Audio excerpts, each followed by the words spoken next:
가자미근이 혈당 조절에 도움이 된다는 말은 많은 분들이 한 번쯤 들어보셨을 겁니다. 그런데 실제로 당뇨인이 이 운동을 했을 때 혈당이 얼마나 달라지는지에 대해서는 찾기가 어려운 것 같더라고요. 그래서 제가 직접 가자미근 운동을 해봤습니다. 오늘은 가자미근 운동이 실제로 혈당 조절에 얼마나 도움이 되는지 직접 측정한 데이터로 알아보겠습니다. 영상을 끝까지 보신다면 혈당 조절에 도움이 되는 정보에 대해 알게 되실 겁니다. 이번 실험은 같은 양의 빵을 먹은 뒤 가자미근 운동을 10분 단위로 했을 때 혈당이 얼마나 달라지는지 알아보았습니다. 빵은 빵집에서 파는 오트 식빵으로 선택했고 각 실험마다 식빵 한 장씩 동일하게 섭취했습니다. 먹은 뒤에 15분이 지나고 가자미근 운동을 시작했습니다. 가자미근 운동은 의자에 앉아 무릎과 발이 일직선이 되도록 자세를 잡은 후 발 뒤꿈치를 들었다 올렸다 내리는 동작을 반복했습니다. 발목을 대략 45도 정도로 들어 올렸다가 내리는 느낌으로 진행했습니다. 운동 시에는 너무 빠르지 않은 속도로 대략 1초에 한 개씩 일정하게 진행했습니다. 가자미근 운동은 따로 시간을 내서 하는 운동이라기보다 업무나 다른 행동을 하면서도 틈틈이 할 수 있는 운동이라고 생각했습니다. 그래서 다음 조건으로 실험을 진행했습니다.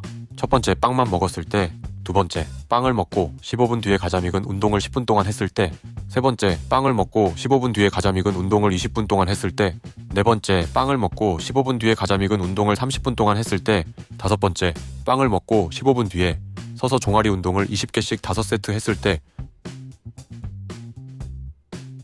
가자미근 운동은 앉아서 하는 것이 맞지만 제가 평소에 자주 하는 선 자세에서 하는 뒤꿈치 들기 운동과 비교했을 때 차이가 궁금해서 마지막 조건을 추가했습니다.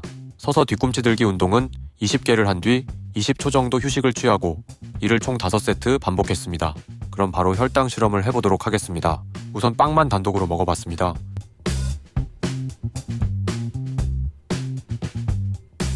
다 먹은 후 연단기로 혈당을 보면 식전 혈당은 105, 식후 1시간은 175, 식후 2시간은 156이 나왔습니다. 식전 대비 최고 혈당은 약 70 정도 상승했습니다. 다음으로 빵을 먹고 가자미근 운동을 10분 동안 했습니다.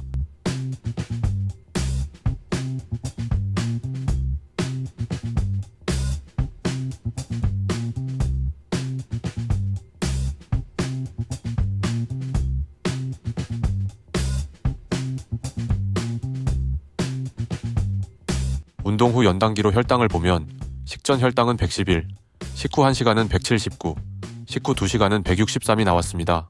식전 대비 최고 혈당은 약 68 정도 상승했습니다. 다음으로 빵을 먹고 가자미근 운동을 20분 동안 했습니다.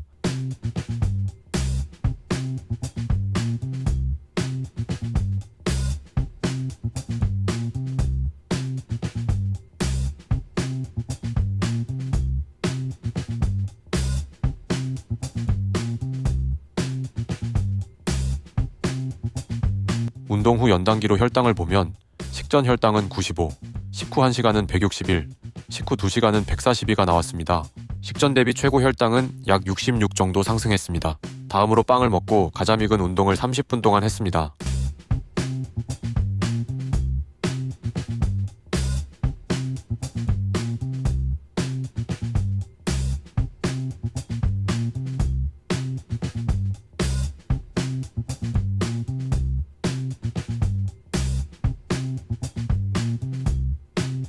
운동 후 연단기로 혈당을 보면 식전 혈당은 115, 식후 1시간은 178, 식후 2시간은 136이 나왔습니다.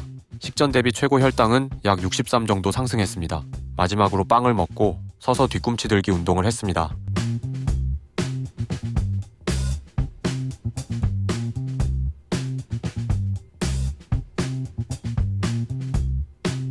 운동 후 연단기로 혈당을 보면 식전 혈당은 90, 식후 1시간은 138, 식후 2시간은 114가 나왔습니다. 식전 대비 최고 혈당은 약 48 정도 상승했습니다. 혈당 데이터를 비교해보면 빵만 먹었을 때가 혈당 상승이 가장 높았고 가자미근 운동 시간이 길수록 1시간 혈당 상승 정도가 아주 조금씩 낮아지긴 했지만 큰 차이는 없었습니다. 또 운동 시간이 길어질수록 2시간 혈당이 조금씩 더 낮게 나온 것을 볼 수 있습니다. 제 개인적인 측면에서 볼 때 운동 시간 대비 1시간과 2시간 혈당에 큰 영향을 주지 못했다는 생각이 듭니다. 반면 서서 뒤꿈치 들기 운동을 했을 때 가장 혈당 상승이 낮게 나왔습니다. 앉아서 가자미근 운동을 하는 것보다 서서 뒤꿈치 들기 운동이 혈당을 낮추는데 더 효과적인 모습을 확인할 수 있었습니다. 이 결과만 보면 가자미근 운동의 효과가 별로라고 느낄 수도 있습니다. 하지만 가자미근 운동 관련 연구를 자세히 보면 어떤 목적을 가지고 혈당 조절에 도움이 된다고 했는지 알 수 있는데요. 지금부터 종아리 근육에 관한 연구와 자료를 자세히 알아보도록 하겠습니다. 제가 실험한 두 가지 방식은 모두 종아리 근육을 사용한다는 점에서는 동일하지만 실제로 어떤 근육이 더 많이 활성화되는지는 자세에 따라 달라질 수 있습니다. 뒤꿈치 들기를 할 때 앉은 자세에서는 가자미근의 비중이 커지고 선 자세에서는 주로 비복근이 사용되며 가자미근도 함께 활성화되는 형태가 됩니다. 이 두 근육은 자세에 따라 활성화가 달라지기도 하지만 근섬유 특성에서도 차이가 있습니다. 근섬유는 크게 지근과 속근으로 나뉩니다. 지근은 느리지만 오래 버티는 성향이라 마라톤처럼 지구력 운동에 적합하고, 속근은 빠르고 강한 힘을 내는 성향이라 단거리 달리기나 역도처럼 짧고 강한 동작에 유리합니다. 가자미근은 느린 수축 섬유 비율이 높게 보고되는 대표적인 근육입니다. 반대로 비복근은 가자미근에 비해 상대적으로 빠른 섬유 비중이 더 높은 편으로 알려져 있고 점프나 가속처럼 짧고 강한 동작에서 더 잘 사용됩니다. 가자미근 운동 시 혈당 변화에 대한 연구를 보면 결과적으로 식후 혈당 곡선이 약 52% 감소했고 고인슐린 혈증도 크게 감소했다고 보고합니다. 다만 이 연구는 30분 내외의 짧은 시간이 아니라 약 2시간 이상 가자미근 운동을 지속한 방식이었습니다. 연구의 목적을 보면 왜 이렇게 오랜 시간 운동을 했는지 알 수 있습니다. 식후 혈당 문제는 잠깐 몇 분 동안 높아지는 게 아니라 보통 2-3시간 정도 이어지는 혈당 상승 구간 전체가 문제인 경우가 많습니다. 그래서 이 연구는 그 구간을 단발성으로 막는 게 아니라 식후 시간대 전체를 계속 커버하는 것을 목표로 설계된 것입니다. 그리고 가자미근은 지근 성향이면서 앉은 자세에서도 비교적 지속하기 쉬운 근육이기 때문에 앉은 상태에서 2시간 이상 수행하는 방식이 연구에 사용된 것으로 이해할 수 있습니다. 또 이 연구를 진행한 연구진의 설명을 보면 이 운동은 다른 근육 운동을 할 시간이 없는 사람에게 도움이 될 수 있다는 취지로 이야기합니다. 즉 2시간 동안 이걸 꼭 하라는 의미라기보다는 움직임에 제한이 있거나 버스나 비행기처럼 장시간 이동 중일 때 업무를 보느라 운동할 수 없는 상황에서는 가만히 있는 것보다 훨씬 나은 선택지가 될 수 있다는 점을 보여주는 결과로 볼 수 있습니다. 다음은 서서 뒤꿈치 들기 운동과 관련된 자료입니다. 뒤꿈치 들기만 단독으로 비교한 연구는 많지 않지만 앉아서 가만히 있었을 때보다 뒤꿈치 들기 같은 동작이 포함된 짧은 활동을 반복했을 때 식후 혈당, 인슐린, C펩타이드, 중성지방 반응이 완화되었다는 보고들이 있습니다. 그리고 실제로도 많은 전문가들이 뒤꿈치 들기를 추천할 정도로 일상에서 적용하기 쉽고 효과적인 운동으로 자주 언급됩니다. 서서 뒤꿈치 들기는 체중 부하가 걸리다 보니 몇 번만 해도 종아리에 자극이 크게 오는 걸 느끼실 수 있습니다. 그래서 처음부터 한 번에 너무 많이 하기보다는 무리되지 않는 횟수로 나눠서 반복하는 방식이 혈당 관리 관점에서도 더 현실적이고 안전하다고 생각합니다. 이 두 가지 운동법은 실생활에서 이렇게 활용해 보시면 좋을 것 같습니다. 버스나 비행기처럼 장시간 앉아서 이동을 해야 할 때 또는 앉아서 업무를 오래 볼 때는 틈틈이 앉아서 가자미근 운동을 해주는 방식이 도움이 될 수 있습니다. 특히 신체적 제한 때문에 움직임을 크게 가져가기 어려운 분들은 조금씩 자주 해주다 보면 점차 신체에 긍정적인 점이 생길 것입니다. 반대로 10분에서 15분 같은 짧은 시간에도 운동 효과를 조금 더 확실히 느끼고 싶다면 서서 발뒤꿈치 들기를 해보는 것도 좋은 방법입니다. 몇 개씩 몇 세트를 딱 정해두기보다는 본인에게 맞는 수준으로 꾸준히 이어가는 게 가장 중요합니다.